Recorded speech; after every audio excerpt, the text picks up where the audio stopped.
Hey guys, it's Mark Rodriguez here. I'm Paige. And we're watching the second episode of WWE Aftershock, and we just finished watching the WWE TLC, Tables, Ladders, and Chairs. Stairs. Yep, now they changed it to Tables, Ladders, Chairs. TLC, yes.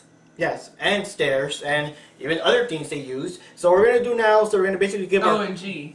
Yes, OMG. We're going to give O and G, so it's TLCSG. Yes. But yeah, so we're gonna give our thoughts on the matches, and just a basic review. Spoiler alert: if you haven't seen it yet, because I know you could they'll probably replay it again on pay-per-view, or you can just watch it on the WWE Network. But if you haven't seen it yet, and you're a failure at life. No. But if you haven't seen it yet, spoiler alert: stop watching. You're a failure at life. Okay. Anyways, guys, let's start this off here. So, first of all, before the show started, a little pre-show thing, do like a little hour recap stuff. We had the New Day fighting against Goldust and Stardust. So, what did you think of that match? Well, I would like to go first. Because it's fun. Whatever.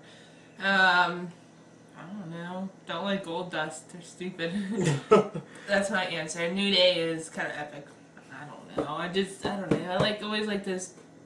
People, tag teams, they always have like the upbeat introductions. They come in, they all pumped up. That's why I like the New Day and like Uso brothers, because they're like hyped up and energetic, not like the whole serious walk-in kind of thing. And they have fun with it. So I always root for like the New Day and the Uso brothers whenever they're on. So yeah, Goldust is just like cheesiest thing ever.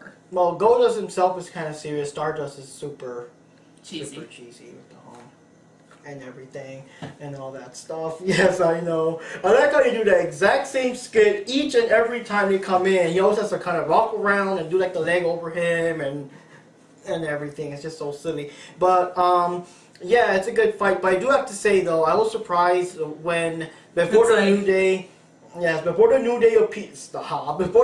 appeared.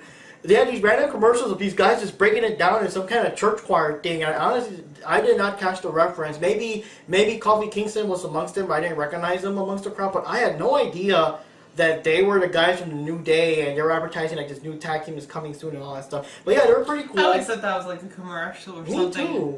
Me too. That's so weird. But yeah, so they rocked it up, and at the end, the New Day won against Goldust and Stardust. Which they did a tag team finisher move, and since the one guy was not the bigger size guy, Big E was not really officially the one that's in the ring. The other guy, Kofi Kingston. Whatever. Sorry, I don't know their names. I still don't know. But Big E had to leave, but. Didn't he pinned the guy down or something? He was trying to, but they said you're not official. Yeah, what's the other guy? Coffee. Okay, Coffee. Coffee Creamer. Okay, Coffee was the official one that actually pinned him down. And they won. And the funny thing is, whenever they're cheering, if you look down, you see Goldust dragging Stardust off the ring. It was just, I don't know, I thought that was funny. He was Stardust was just lying there, and all you see is him sliding off the ring. Oh, jeez, that's gotta be embarrassing. And now we got the first opener, and oddly enough, lots of people seem to agree that this matchup, even though it was the first one of the official pay-per-view, was the best one of the whole thing. We had Dolph Ziggler versus Luke Harper. It was a ladder match, and it was in stake for the Intercontinental Championship. Luke Harper was the champion at the time, and it was the title's on the line, And it was an awesome fight. I gotta say, it was a pretty cool fight, and I like that Ziggler did more stuff, because usually collapsing on the ground, dead after the one little punch. Yeah, it's and then that's what he did. I mean, most of the fights that Ziggler's in, he's taken down, and he's just down. I mean, and Dolph Ziggler, Ziggy Man, mm-hmm. They wrestled this pay-per-view was out in Cleveland, Ohio. So this was that was Dolph Ziggler, hometown. So. I would think he should have won anyway, because it was hometown. It would be kind of embarrassing if he lost in your own hometown. But Speaking of Cleveland, Ohio, I was in that console energy center. That's where we went for a Lady Gaga concert. I'm like, Mark, if you want to see where we sat for the Lady Gaga concert, we sat way up there. And I showed him whenever they actually had the camera panned up so high. Oh, wow. Yep, we were like 3 rows from like the roof. Oh, jeez. Okay, but that's my random fact. Yeah, but the end of the match, you said something that was pretty interesting. The way Luke Harper... yeah, Luke Harper like kept setting up traps with the different ladders. And one time, Dolph actually threw Luke into one of his traps, so it was pretty much like the bad guy setting up his trap. You see in the old movies sometimes, like the bad guy sets up a trap for the good guy, but that guy, the bad guy, just ended up falling in his own traps, and that's what I related it as. Yes, and that was like a double ladder. He had like a ladder set up, like I guess it was like on the ring and one of the tables, the announcer tables, and I forgot if either Ziggler hit him with a ladder or Luke had a ladder and he got smacked himself. So he got smacked by a ladder, fell on top of the ladder. I think I got smacked by a ladder. Like he was on the outside, and I think Dolph literally ran at him with the ladder. I think, yeah. I don't remember anymore. Another few. Dolph. I don't know if this was Dolph's one where or was it Luke? Luke. Yeah, Luke was the one that actually had his dived right through the ladder to try to hit Dolph, but he ended up hurting himself more than. Oh yeah, those guys are very messed up. I kind of felt bad for Luke. I keep forgetting the names. I have to look at the paperwork. Yeah, and they were actually bleeding. Lots of people were actually tweeting about, holy crap, there's blood in the pay-per-view. We got. I would expect something like that. Like, geez, let me smack you with a ladder, expect you not to freaking bleed. Let me smack you with a pair, not a pair of stairs, but a set of stairs and expect you not to bleed. What the heck do you expect? I know, but people were actually surprised. They were tweeting it like hell. I'm left like you. But like, what do you don't expect blood? No. Let me get my ladder, my trusty little ladder. I wish we had like a little computer generated ladder. But anyway, another thing that was cool. Well, first of all, another thing about the match is that despite the title being on the line, you had to climb the ladder. Instead of that whole Money in the Bank briefcase, now it was a championship belt that was hanging up there, and you had to climb up to get to it. There was a part where Dolph used the ladder to climb on top of the other ladder, like this little ladder to jump from one to the other. That was pretty. That's intense. how he finished it. But honestly, I kept yelling at the screen, "Freaking get the damn belt already!" Like, if I was them, I would just kick him out, let him lay there, then got my ass up the stairs and grab the belt. Yeah. But that's not how a game or show should. I don't even know what you say. Should do. I'm one of those things that gets done, and the show is more like, I'll make it dramatic. Yeah. If you ever see my little verses, I'm just like, knock him out of the ring and then get to it. Okay, but yeah, people thought that was like the best match ever, and a result of that, Dolph Ziggler win, and now he is the current Intercontinental Champion. And the next one we had is the Usos versus Miz and Damien Mizdow, which is the stunt double. And I guess the first time we saw him in the Survivor Series, I thought it was a stupid thing. But after a while, I don't know. It's funny. It's kind of funny. Not really. Sorta. It's stupid. It's just stupid. Not funny at all. If you don't know what it is, Mizdow just mocks Miz. Everything he does. And the funny thing is, like, whenever people point at the Miz, everybody boos, and whenever someone points at Mizdow, everybody actually cheers for him. So people like him, and they just hate the Miz. So. But the Miz is so blind that he thinks they're cheering for him. He like laughs because they're not cheering for you, you fool, and everything. And there was one time, I forgot, there was one of those Raw episodes, everyone was cheering, Mizdow, Mizdow. He's like, yes, I know you want Miz now, yes, I know you love me. Completely ignoring him and everything. I think that was when they won the Slammies, where Mizdow actually won the Slammy, like the LOL moment of WWE, and he won. And the Miz still pushed him aside. Yes, thank you guys, I love you so much, thank you. He took like all the credit for it. Okay, let's get to the point. Okay, well, the Usos, it was more like Yeah, the Usos. No, what was it? What would you call it? It was disqualification because I don't know. I guess the Usos were winning and the Miz didn't like it, so he disqualified himself. He used his own slammy, or no, he used their slammies. Oh yeah, because he also won slammies for like the best tag teams. So he used the slammies against them, so that disqualified him. But even though they got disqualified, there was no real winner, so the Miz and the Miz now still kept their tag team championship. And the whole reason why they did the Usos versus the Miz is because of, like, the Miz, I can't really say flirting, but I don't know. I guess offering movie deals to Naomi, like making a move, his version of a move on Naomi, which one's? I forget, one of the Uso. I think maybe Jimmy Uso. I think they're called Jimmy and Jay Uso. The only reason how I know is because the one guy has like a blacker tattoo on his arm, and the other one has like a little bit of red in his. So the one with the darker tattoo is the defensive one. Naomi's husband? Yeah, Naomi's husband. That's how I determined, because they look the same. So that's how I determined, because they have like the same kind of tattoos, and the one has a darker and the other one has a red. But like I said before, the Uso brothers, I like them because they're more happy-go-lucky and funner whenever they do their introductions and their moves, so I like them. Yeah.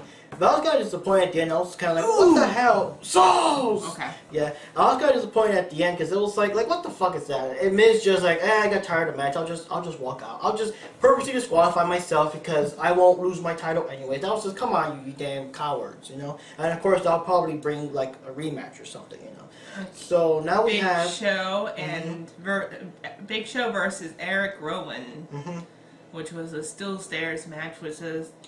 And that's where they brought the whole. That's why it's called the tables, ladders, chairs, and stairs, because one of the episodes of Raw, the Big Show was beating up everyone, and then Rowan came up with a stair, started smacking everyone down with stairs. So I guess now they started with the let's have a stairs match and everything. Brutal, very brutal. Yeah, it's pretty intense. And it was well, basic rules. It was still you could win by either a 3 count or submission, but you know, you don't get disqualified if you smack someone with stairs. And there was one scene where they had like a whole pile of stairs and they threw them through the pile. And even though, again, that was one of those things, but it was a good guy that got thrown in his own trap. Because Eric set up this wall of stairs, and we never really got to show it till later, which the Big Show threw Eric into it instead of the other way around that was intended.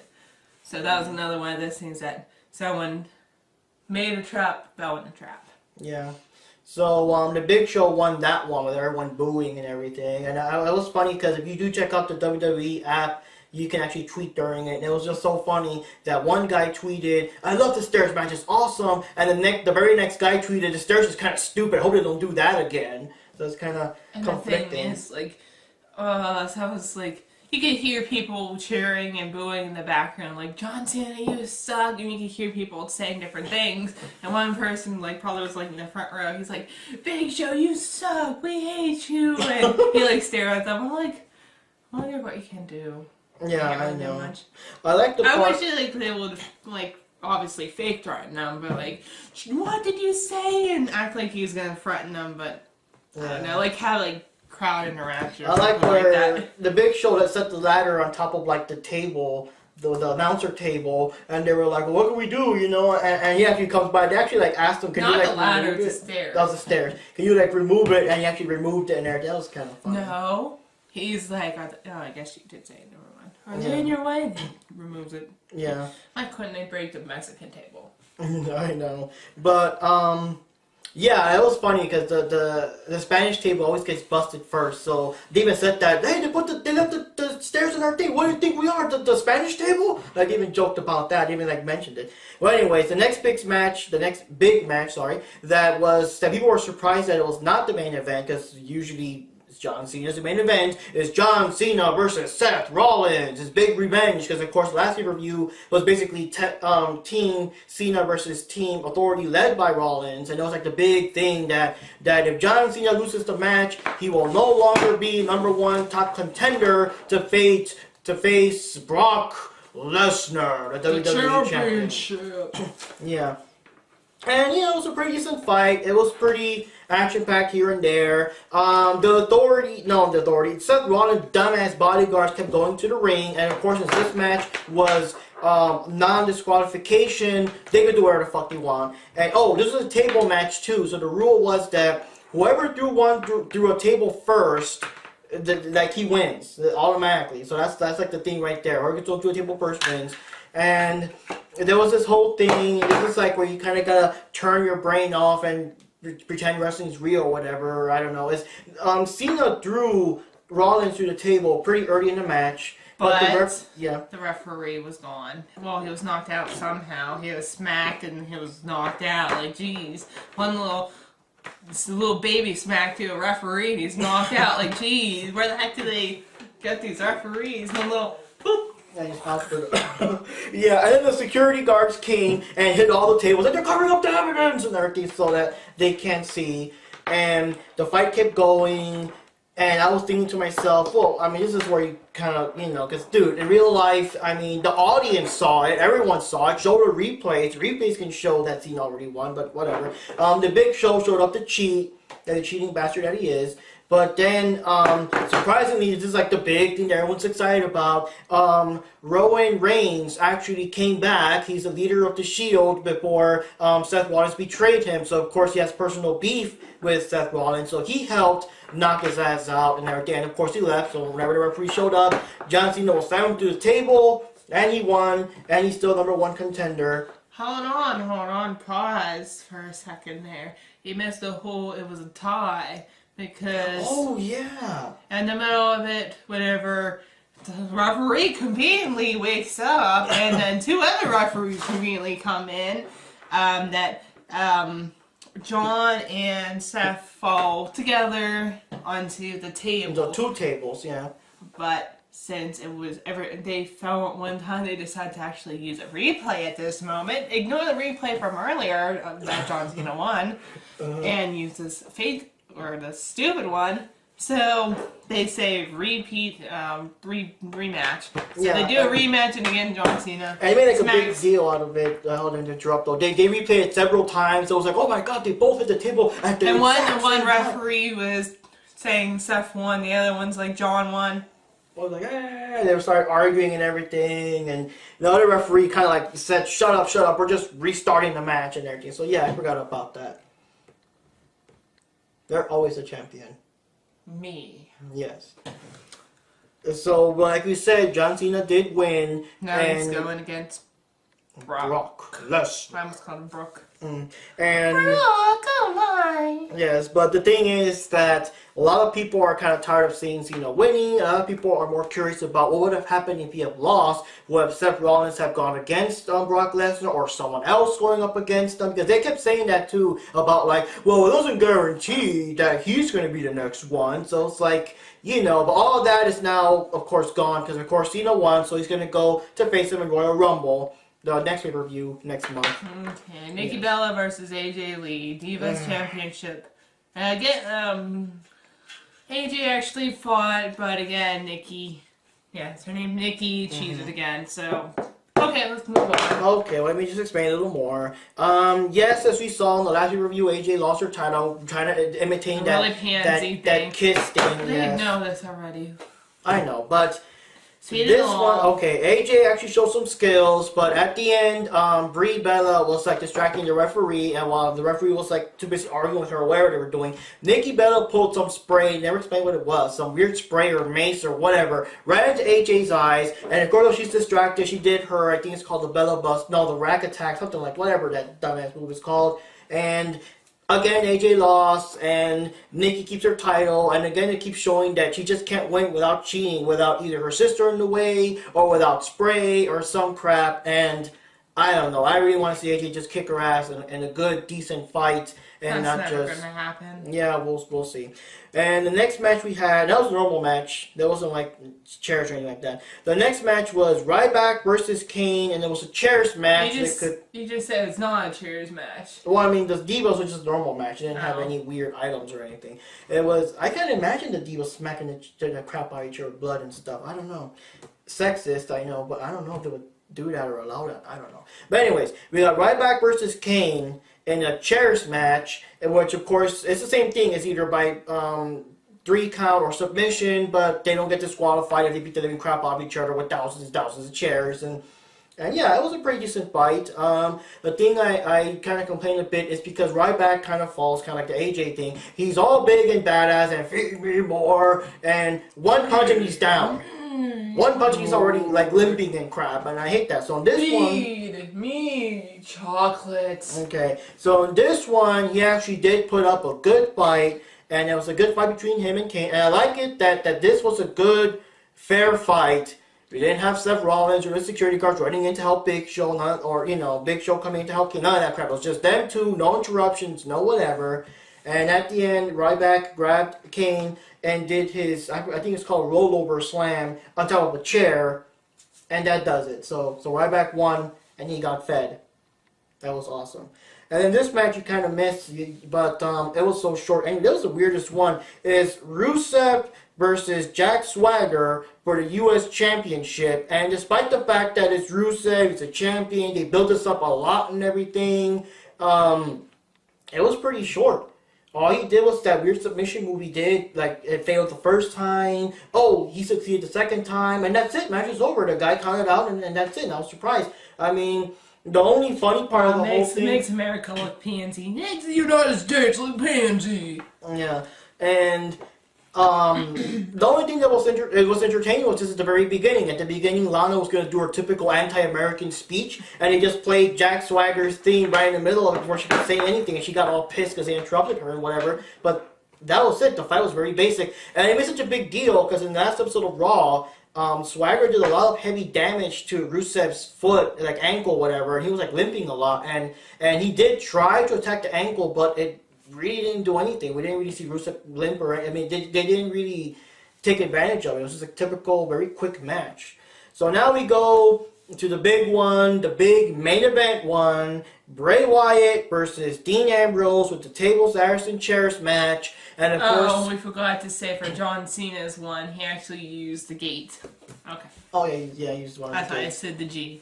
Yeah, but this was basically like the big main event. After, of course, the last one we saw where Dean Ambrose defeated Bray Wyatt and just drew chairs and tables and just basically buried him in tables and chairs and crap. And that's what kind of led up to this one. And, of course, it became more personal because Dean Ambrose broke Bray Wyatt's rocking chair, which is supposed to be his sister's rocking chair or whatever. So now it's personal. Where did you even find that? That was in one of the episodes of Raw. He like smashed that sucker apart. I know that, but how did you find out it was his sister's? That's like his thing. He explained it several times. That's like his sister Abigail, and I guess that's his sister's thing. That's why he's always rocking it. So that's why he looks super shocked. It's like the only thing that ever shocked someone like him that seems unaffected by stuff. That's what got him wide-eyed and shocked that they broke his rocking chair. So yeah, so it was a pretty intense, pretty brutal, crazy match. As you would expect, lots of tables and chairs. They used kendo sticks. I was surprised about that. Yeah, there was a scene. Well, whatever. I don't know how they do that. They basically Bray Wyatt set up the kendo stick on one of the rings, and he threw Dean Ambrose's face first into that sucker. I don't know how you don't. I don't know. You know how it's kind of choreographed. I don't know how they do that good without actually mashing your eye. I don't know, but yeah, it was a pretty long fight. They both did lots of damage. They're both crazy in their own way. That's the whole thing. It's like who's crazier, just that. I guess Dean Ambrose is more like the escaped inmate kind of crazy, physical crazy, and Bray Wyatt's more like the psychologically and just plain like creepy and disturbing crazy. I don't know, but they both fought it out, and there's not really much to say about the match. It really stands out too much. Just the ending, the random ending. Dean Ambrose grabbed like random things off the table, and one of the things was a monitor. The monitor was lying in the ring later. I guess Bray Wyatt was down, so he was going to smack him with the monitor, which was still plugged in. So he runs with it, and whoop, that fucker's still plugged in. He yanks it out, and the thing blew up in his face. And like that, messed him up or blinded him or something. And of course, Bray Wyatt grabs it with the Sister Abigail move, and that's the end. He won. But that was like the most, most random way to end the thing. Keep in mind that this is like the last one of this is basically the last main event of the year. What do you think of that ending, though? Oh, weird. I think he was just getting desperate at the end and just was grabbing anything to fight him with. So he just grabbed a TV monitor and it just blew up in his face. Literally blew up in his face. Yeah. So, what do you think of the thing in general, the whole pay-per-view in general? It was interesting.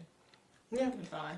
Yeah, it was fun, it was cool, and of course now we got more things. We got John Cena's gonna face Seth Rollins in Royal Rumble. I kind of wanted to see what would happen if Seth won at the same time. Honestly, I just wanted to see what would happen if he won instead of John.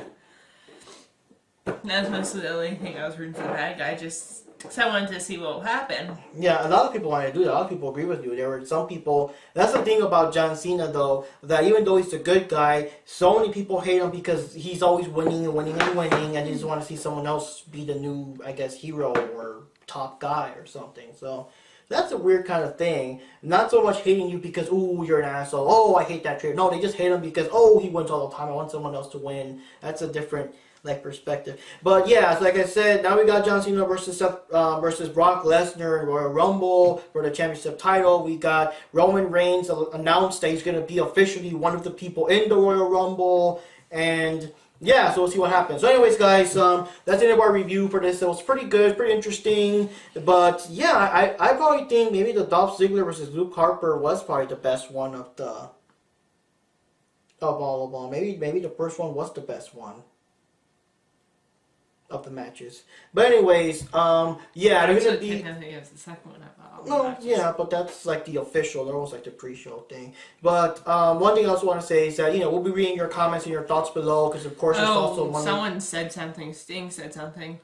Yeah, so we're reading Sting's shout out. I'll be reading that little segment later on because, of course, the Monday Night Raw is still airing, and you guys might have more comments or thoughts after the events because you know that Raw is usually like the revenge or the payback or whatever, like the aftermath of what happened after the pay-per-view, so we'll see. So anyways, guys, that's the end of WWE Aftershock. Leave your comments below, your thoughts, your comments, anything you leave here, we'll add it for the next pay-per-view. What are your thoughts, your opinions? Did you like it? Did you hate it? Exploding TV monitors. What do you want for a Rumble? We'll see. So there's Mark Rodriguez here.